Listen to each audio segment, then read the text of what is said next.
Yo, what's good? Big Z here, and today I'm going to show you guys how to make this.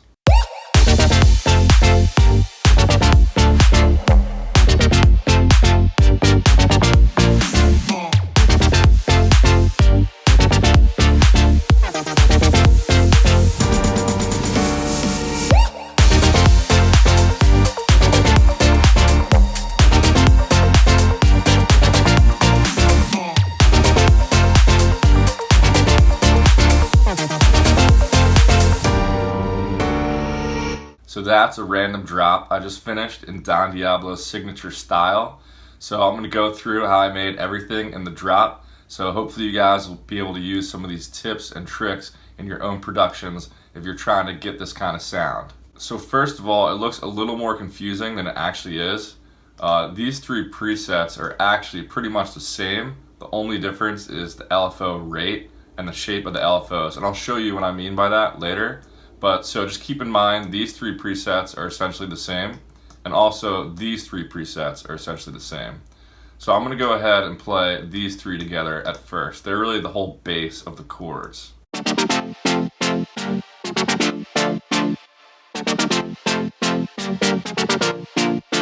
So now I'm going to go over how I made these sounds. So these three are saw chords.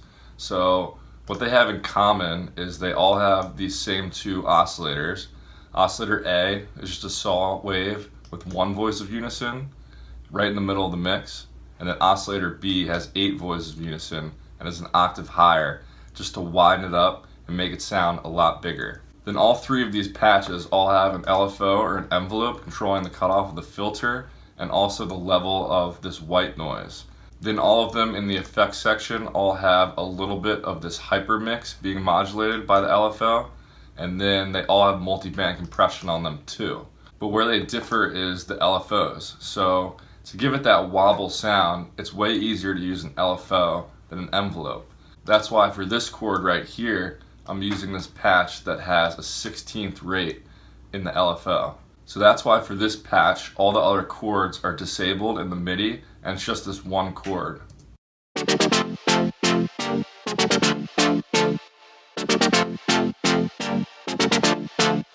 Those other chords you're hearing are coming from this patch, which is the same type of patch, 2 saw waves and everything, except this one isn't using the LFO at all. It's just using an envelope to modulate the cutoff, and just playing these straight chords. And the reason I don't just use one layer and just play these 16th notes in the MIDI is because it doesn't sound nearly as good. I'll show you what I mean. So if I take these other layers out and just play these straight chords and play the 16ths in the MIDI, it'll sound like this. And now compare how that sounds to this. Using the LFO for the wobble parts of the chord progression just sounds a lot better. That's because you just have a lot more control in the LFO.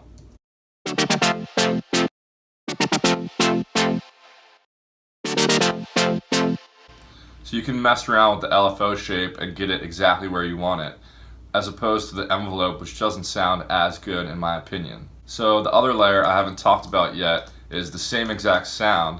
It's just playing an 8th note wobble at one point in the chord progression.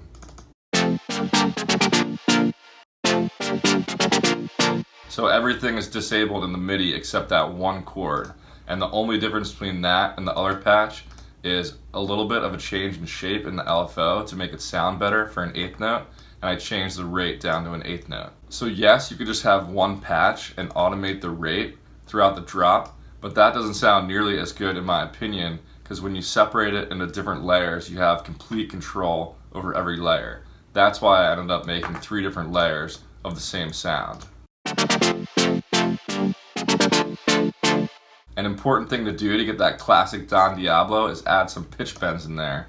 So on this wobble right here, I'm actually bending the pitch of the chords. So here's the pitch bend automation I've drawn in.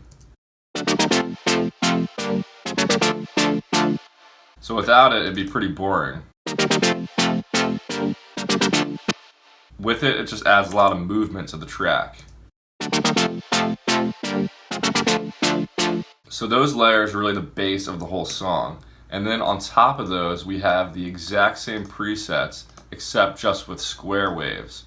So I've just disabled oscillator B, and I just have a square wave with 7 voices of unison. But these patches are the same in that this first patch is doing a 16th note wobble, the second one is doing the 8th note wobble, and this one is just playing the straight chords. So it's very similar to the other patches. The only difference is it's square waves instead of saw waves. And I put all these square chords an octave above the saw chords just to give it another layer in the drop. So in the drop, if I were to play it without the square chords, and then add them in,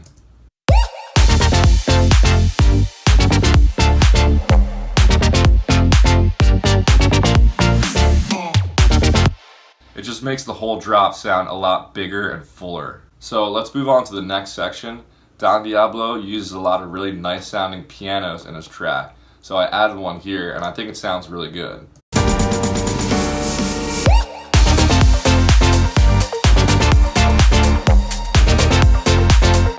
It just gives the drop so much more depth with that piano added in there. Without it, it would sound like this. And with it.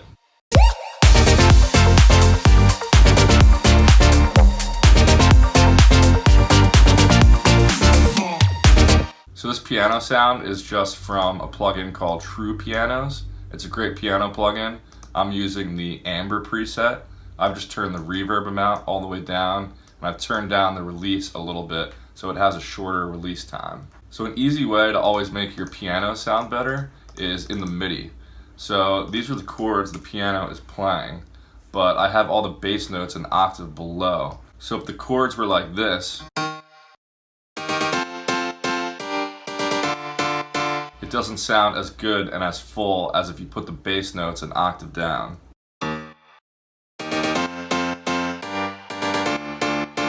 That just sounds so much better in my opinion, and it's a really easy fix. So a couple other things I'm adding in the second part of the drop is an arpeggiator sound and this like string choir drone sound.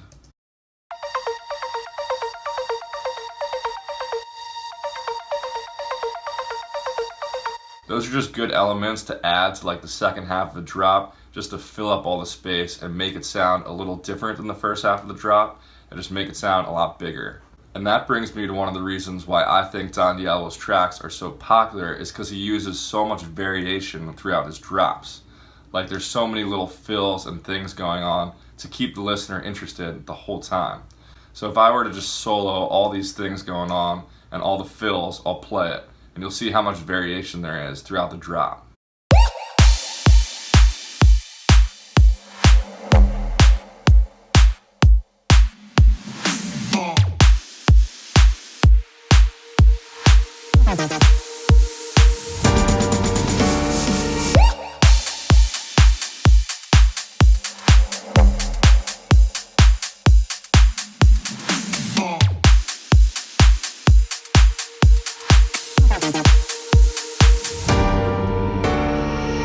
So just adding things like bass shots and vocal shouts and just little drum fills every couple bars just keeps the drop so much more interesting and doesn't let the listener get bored at all. And that's why I think his tracks are so good, because he uses all these elements so well and keeps the listener interested the whole track. So anyway, I'll leave all these presets and MIDI files down below so you can use them if you want them. Hopefully you guys enjoyed this video. Make sure to follow me on Instagram and Spotify below. And other than that, I'll catch you guys next time. Peace.